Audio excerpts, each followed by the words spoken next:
নমস্কার, CNN 24 সংবাদে আপনাদের সবাইকে স্বাগত জানিয়ে সাথে রয়েছে আমি মাম্পি। আসুন দেখে নেওয়া যাক আজকের সংবাদ শিরোনাম। আগামী 5 নভেম্বর ডক্টর ভূপেন হাজারিকার মৃত্যুবার্ষিকী উপলক্ষে কাছাড় জেলা প্রশাসনের প্রস্তুতি।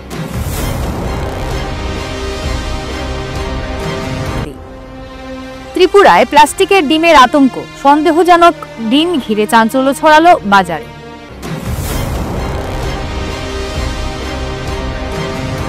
উধারবন্দ শিক্ষাখণ্ডের সত্যনগর এলপি স্কুলের শিক্ষক শিবাজি দেবের বিরুদ্ধে হোয়াটসঅ্যাপ গ্রুপে কুরুচিকর মন্তব্য করার অভিযোগ।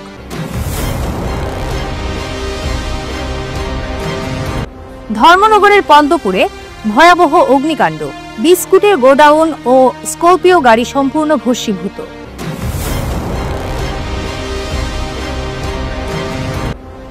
রূপাছড়া প্রাথমিক বিদ্যালয়ে প্রধান শিক্ষক কাজল কুমার দাসকে বিদায় সংবর্ধনা।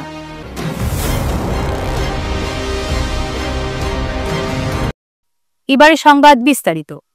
আসন্ন 5 নভেম্বর সমগ্র অসমে যথাযোগ্য শ্রদ্ধার সঙ্গে পালিত হবে ভারতরত্ন ডক্টর ভূপেন হাজারিকার মৃত্যুবার্ষিকী।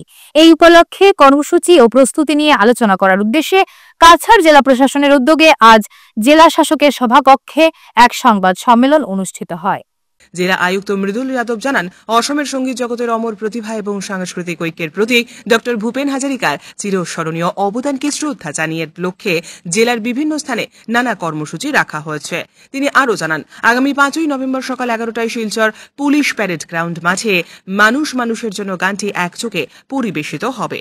আয়োজকেরা আশা করছেন এদিনের অনুষ্ঠানে 5,000-এরও বেশি মানুষ অংশগ্রহণ করবেন।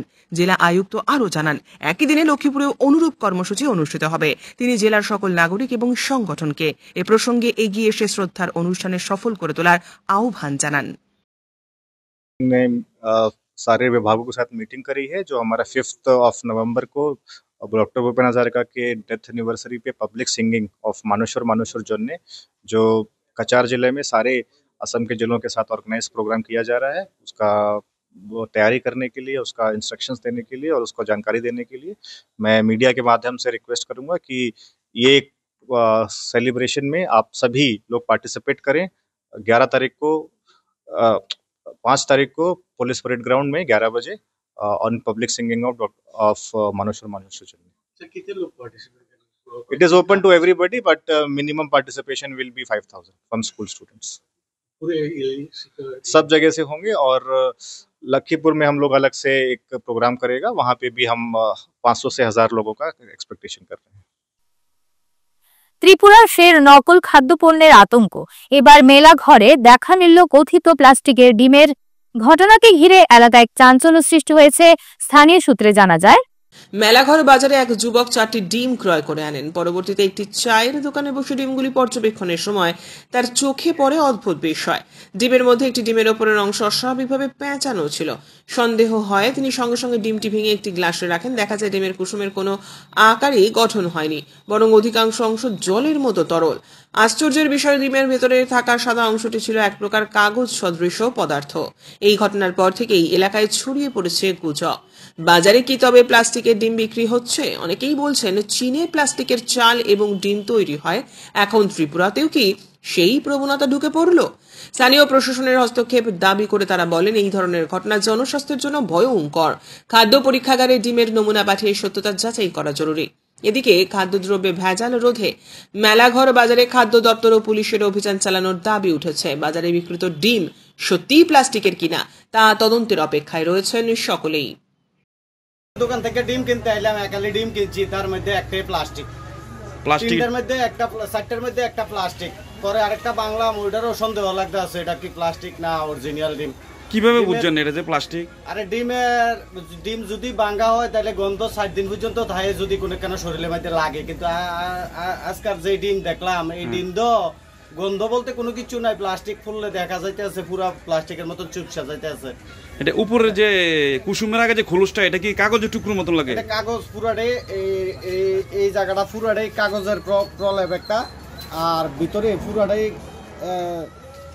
জলে ভর্তি। কুসুম তো কুসুম না, যেন হলুদ দিয়ে রাখছে এর মধ্যে, কুসুমের মধ্যে পুরোই প্লাস্টিক দিয়ে ডিম বোঝাই যাচ্ছে। এটা রাজ্যবাসীর উদ্দেশ্যে আর কি বলা, সবকিছু যখন ডুপ্লিকেট আর ডিম ডুপ্লিকেট হইতে অসুবিধা কিতে আছে, যা আছে সবই তো ডুপ্লিকেট। তবে পরোক্ষভাবে কইতাম পারতাছি না আর কি, কিছু বাধা নিষেধ আছে, যা আগার থেকে গোড়া পর্যন্ত সবই তো ডুপ্লিকেট, সবই তো দান্দাবাজি, সবই তো চোর। উধারবন্দ শিক্ষাখণ্ডের সত্যনগর এপি স্কুলের শিক্ষক শিবাজী দেবের বিরুদ্ধে হোয়াটসঅ্যাপ গ্রুপে কুরুচিকর মন্তব্য করার অভিযোগ উঠেছে। তার বার্তার স্ক্রিনশট ছড়িয়ে পড়তে এলাকায় তীব্র ক্ষোভের সৃষ্টি হয়। পরিচালন কমিটির সভাপতি সুশীল দাস জানান, শিক্ষক ওই বার্তায় অভিভাবক ও শিক্ষার্থীদের উদ্দেশ্যে অপমানজনক মন্তব্য করেন। পরিচালন কমিটির দাবি, শিবাজী দেবকে অবিলম্বে স্কুল থেকে সরিয়ে উপযুক্ত শাস্তি দিতে হবে, অন্যথায় তার বদলি না হওয়া পর্যন্ত কোনো শিশু স্কুলে যাবে না বলে হুঁশিয়ারি দিয়েছেন তারা। এদিকে শিক্ষা বিভাগ এখনো ঘটনার বিষয়ে কোনো আনুষ্ঠানিক মন্তব্য দেয়নি। স্থানীয়দের দাবি, দ্রুত তদন্ত করে প্রয়োজনীয় ব্যবস্থা নেওয়া হোক ওই শিক্ষকের বিরুদ্ধে। স্কুল সহকারী শিক্ষক হিসাবে উদারবন্দের শিবাজী দেব নামে আমি শিক্ষক আছেন। তাই বিগত জুলাই মাসের 1 তারিখ স্কুলে আইসলা আর অক্টোবরের 29 তারিখ স্কুলে আইছি। এর ভিতরে তাই সরকারি একটা গ্রুপের মধ্যে একটা মন্তব্য করছেন যে আমি সত্যনগর এলপি স্কুলের 20টা গুড়ের বাচ্চারা পড়িয়ে আমি কেশারত দিতে চাই না। 20টা গুড় শব্দের অর্থ কী এটা আমরা সরকারের কাছে জানতে চাই। আর একজন শিক্ষকে যদি এই ধরনের একটা মন্তব্য করতে পারে, তার শিক্ষকতা কতটুকু মানে যোগ্য, এটা এই শিক্ষা বিভাগের আধিকারিক বিবেচনা করতো। আর অতি সত্বর আমরা চাই যে এখান থেকে তাদের ট্রান্সফার করা হোক, আমরা এখানে স্থায়ী অন্য শিক্ষক দেওয়া হোক। এটাই আমরা মানে শিক্ষা আধিকারিকের কাছে মানে আমরা অনুরোধ করতেছি সত্যনগর গ্রামবাসীর তরফ থেকে। তাই 2024-এর 21 অগাস্ট এখানে সহকারী শিক্ষক হিসাবে যোগদান করবেন। এর ভিতরে আপনি এটা 2025-এর অক্টোবরের আজকে হইল 31 তারিখ। এর ভিতরে তাই সর্বমোট 100 দিনও স্কুলও মানে প্রেজেন্ট নাই, বুঝুন না। আর বাচ্চা কাচ্চারা ঠিকমতো তাই লেখাপড়া করেন না, তান যে আচার ব্যবহার একটা শিক্ষকের ন্যায় নাই। তাই লাস্ট কোন কবে স্কুল আসছে? লাস্ট আইসন 1 জুলাই 2025, মানে লাস্ট স্কুল আইল। আর আজকে 2 দিন থেকে এরা মানে 29 অক্টোবর থেকে আবার 2 দিন হয়েছে তাই স্কুল আইল। অতদিন স্কুল কেমনে চলছে? অন্য একজন ম্যাডাম আসলা জিম্পি চক্রবর্তী, তাই চালাইয়া গেছেন। আচ্ছা, এখন তাই গত মাসের এই মাসের 10 তারিখ তাই এখান থেকে ট্রান্সফার হয়ে গেছে। তাই ট্রান্সফার হওয়ার পরে স্কুলটা কেমনে চলছে? তাই আমরা গ্রামবাসী আমরা কমিটি মিলিয়া চালাইছি। আর তাই তো 2 দিন থেকে আইয়া তাই নিয়ে বিষয়ে আপনারা উচ্চপদস্থ আধিকারিক আমরা বিওর কাছে লিখিত মৌখিক বারংবার অভিযোগ করছি, কিন্তু বিও স্যারে কোনো ধরনের ব্যবস্থা তাই নেই না। আমরা আশ্বস্ত করুন আমি এটা দেখবো বা আমি তারা ঠিক করবো, এই সে করবো, শিক্ষক দিবো, এই দিবো, এন দিবো, কেন দিবো, তাই না আমরা রুবও খালি আশ্বস্ত করিয়া মানে রাখরা।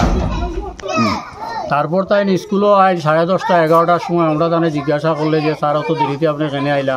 তাই দস্তুর মতো আমরা চ্যালেঞ্জ করেন যে আমি তোমরা কথা মতো স্কুলে আইতে পারতাম না, আমার খুশি মতো আমি আইমু, তোমরা যা পারো করো, কমপ্লেন করতেনি কিতা করতেনি আমি এটা আমার দিকে লাভ নাই।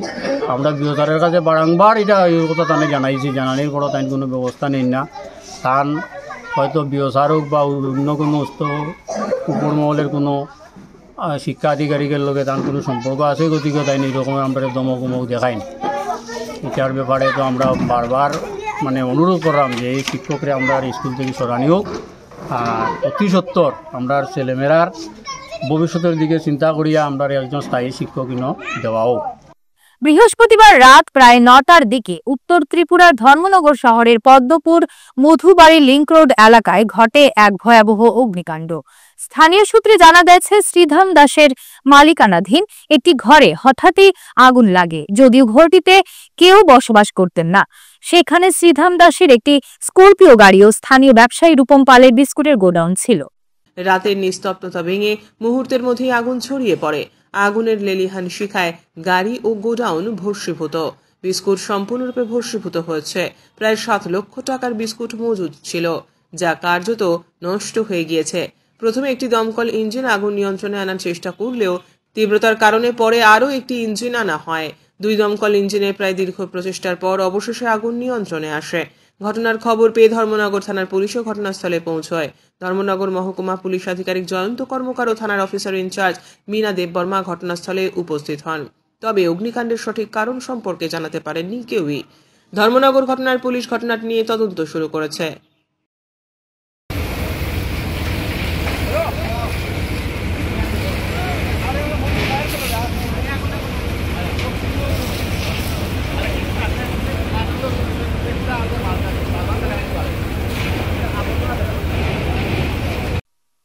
কাছাড় জেলার হাতিছড়া গাঁও পঞ্চায়েতের অন্তর্গত রূপাছড়া প্রাথমিক বিদ্যালয়ে শনিবার প্রধান শিক্ষক কাজল কুমার দাসকে বিদায় সংবর্ধনা জানানো হয়। দীর্ঘ 15 বছরের নিষ্ঠাপূর্ণ সেবা শেষে তিনি অবসর গ্রহণ করেন।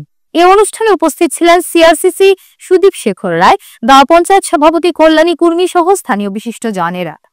শেষে সহকর্মী ও অভিভাবকদের পক্ষ থেকে কাজল কুমার দাসকে স্মারক ও উপহার দিয়ে সংবর্ধিত করা হয়। 723 নং রূপাচড়া নিম্ন প্রাথমিক বিদ্যালয়ের প্রধান শিক্ষক কাজল কুমার দাস মহাশয়ের বিদায়ী সম্বর্ধনা সভা অনুষ্ঠিত হয়েছিল। আমরা প্রথমে সভাটা করার জন্য আমরা একটা রুমে করেছিলাম, কিন্তু সকাল থেকে যেভাবে দলবদ্ধ হয়ে এই গ্রামের বা পার্শ্ববর্তী গ্রামের লোকেরা যেভাবে এসেছেন, আমরা বাধ্য হয়ে আর রুমের ভিতরে প্রোগ্রামটা করতে পারিনি, আমরা রুমের বাইরে প্রোগ্রামটা করেছি। এই যেভাবে মানুষ দলে দলে এসেছেন, হয়তো বাড়িতে বাড়িতে গিয়ে যদি কাউকে নিমন্ত্রণ করা হয় তাহলে হয়তো এত লোক আসবে না।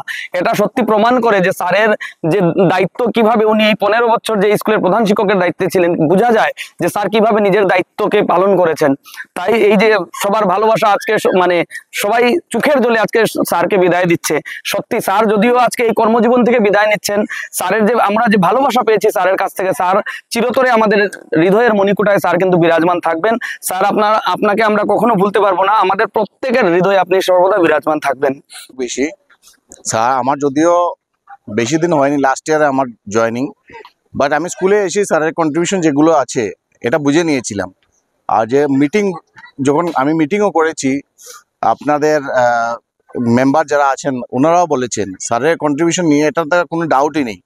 ঠিক আছে, এটাই ছিল যে স্যারের এত সুন্দর বিদায়, এটা আমি তো এত আশা করিনি এত সুন্দর বিদায় হবে। আর এটা আমার প্রথমবার দেখা এরকম টিচারকে এত সম্মান দেওয়া, এত সুন্দর সম্মান দিয়েছেন আপনারা সবাই মিলে। আর স্যারের দেখুন, আপনাদের কলিগ তো সবাই থাকে, কিন্তু স্যারের এই কলিগ, এই দুজন টিচার আছেন, ওদেরকে নিয়ে এত চিন্তাধারা, কি স্কুল কিভাবে চলবে বা এইসব, তো এটা সবার মধ্যে দেখা যায় না। তো এটা নিয়ে আর কিছু ডাউট নেই যে স্যারের কি করেছেন স্কুল নিয়ে, সবাই বলেছেন, গ্রামের যতজনই আছেন বা আশেপাশে যারা টিচাররাও আছেন তারা সবাই বলেছেন। কিন্তু একটা কথা বলবো যে আপনাদের অনেক দায়িত্ব বেড়ে গেছে এখন, কমিউনিটি মানুষ বা গার্জিয়ানরা, যারা স্টুডেন্টরা, কেননা স্যার এতদিন দেখুন আপনারা এতদিন থেকে একটা সুন্দর করে স্কুলটাকে বানিয়েছেন, এখন আপনারা আরো সুন্দর করে বানিয়ে নিতে হবে, এটাকে উপরে নিতে হবে। হামিদুল স্যার, আমার সুশান্ত স্যার, দুজনের উপরে অনেক রেসপন্সিবিলিটি দিয়েছেন স্যার। আর স্যারকে বলবো যে আপনি হয়তো আজকে অফিসিয়ালি রিটায়ারমেন্ট হয়ে গেছেন, বাট এটা মানে না যে আপনি স্কুলের থেকে সব দায়িত্ব থেকে আপনি দূর হয়ে গেছেন। আজকে আমরা এই বিদায়ী সংবর্ধনাটা খুব সুন্দর এবং সুষ্ঠুভাবে পরিচালনা করা হয়েছে। গ্রামের মানুষ যে এত দলবদ্ধভাবে এখানে এসে জড়িত হয়েছেন, স্যারের প্রতি ভালোবাসা দেখে আমরা সবাই মুগ্ধ।